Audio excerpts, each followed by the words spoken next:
Hello everyone, Colin Canet here for WoodWorkWeb.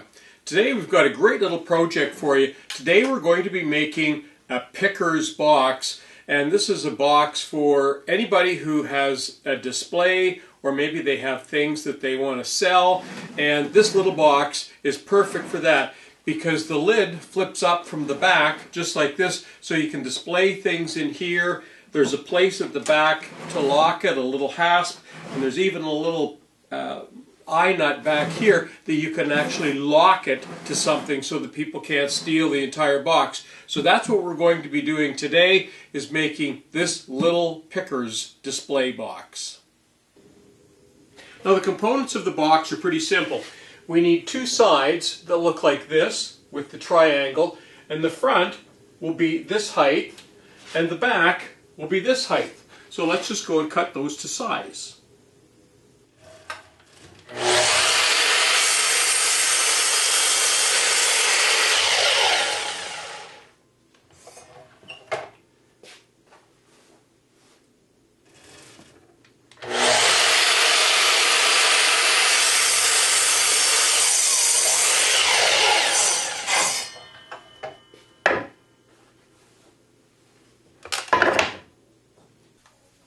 So here's what the gable end will look like, going from the high end down to the low side. Now, what we have to do, and this is where woodworking gets to be fun, how do you cut this angle? Well, you can do it a few ways. You can cut it freehand on a bandsaw or even on a jigsaw or even a handsaw and then plane it down. But we're actually going to use the table saw today, and we're going to make a jig that will cut that angle. So we'll quickly show you how to do that.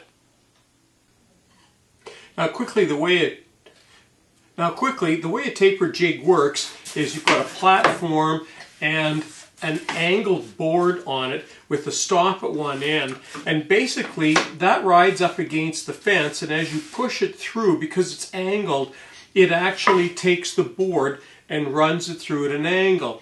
And you can buy these things. I always seem to make them up every time I need them because sometimes they're all sorts of wacky angles. And I'm going to do the same thing here. I'm going to get rid of this base because it's too small, but this piece here I can use, and we'll show you how to do that. So here's how to make a custom taper jig. In this case, I've just got a piece of scrap plywood, and it's just 1/4 inch plywood. It's flat along the back, and you can see in here I have a board with a little cleat, and that's just nailed on the bottom. Now, to figure out the angle, and oh, by the way, it's actually pivoting here on the bottom like this.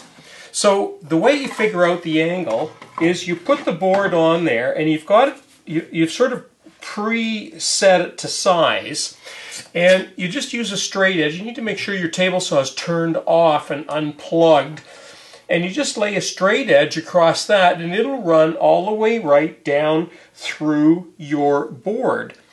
And you can see that that's the line that I want to come up against, and if I just simply move the fence a little bit, I can actually adjust that.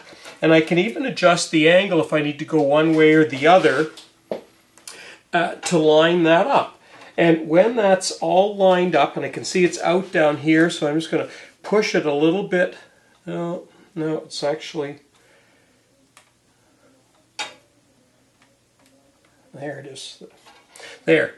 Now all I need to do now is take this out, turn it over, and drive another screw there. Now, it's probably a good idea to clamp it right now so that you don't lose that angle. Then take it over, double check it, and you're able to run your boards. And that's what I'm going to do right now.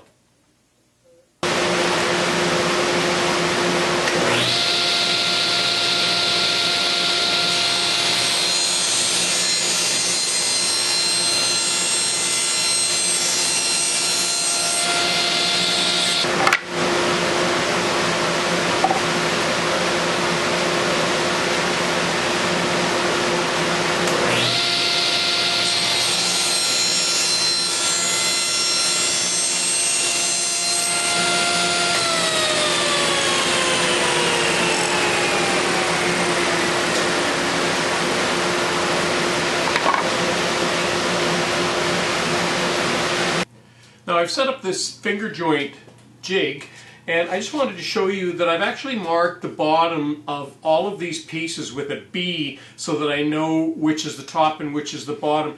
The gable ends, of course, don't worry, but the ends, the top and the bottom do. And when you're doing finger joints, you need to make sure that you align things. So right here I've got one end of the small side here. So I've got the small piece of wood in that goes along here, and I need to do one gable side, then I need to flip it over and change the gable. And I'm not going to show you everything on camera because there's a lot of tedious changing that goes on in here, but we'll give you an idea what goes on. So here's the first side.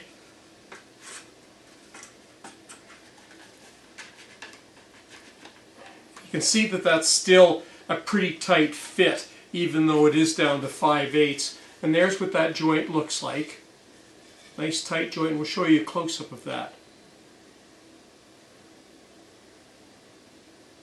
And there's what that joint looks like.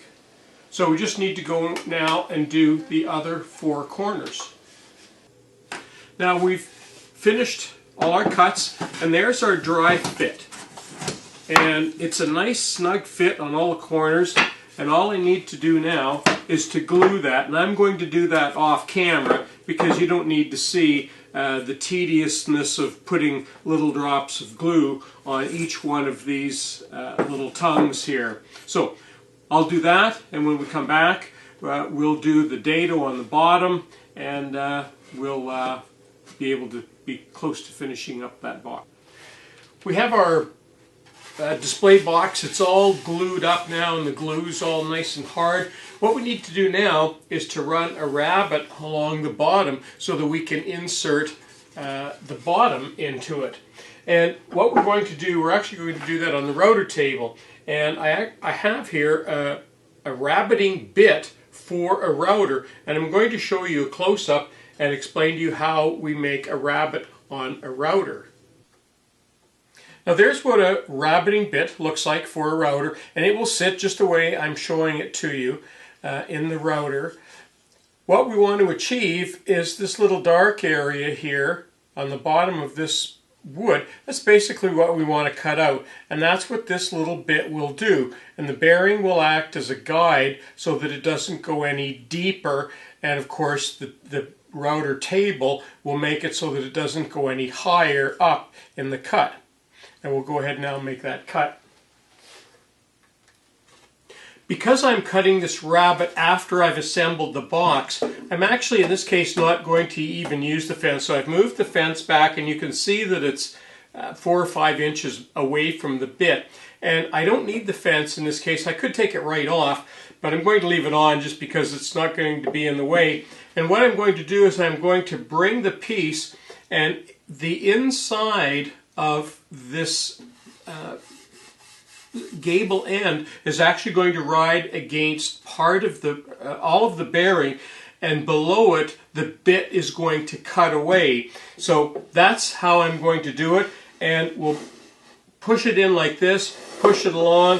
When we get to the corner, we'll just turn the corner, and we'll just keep going all the way around the entire box until we have that rabbet cut out all the way around.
There, and that gives us a nice lip to fasten the bottom onto.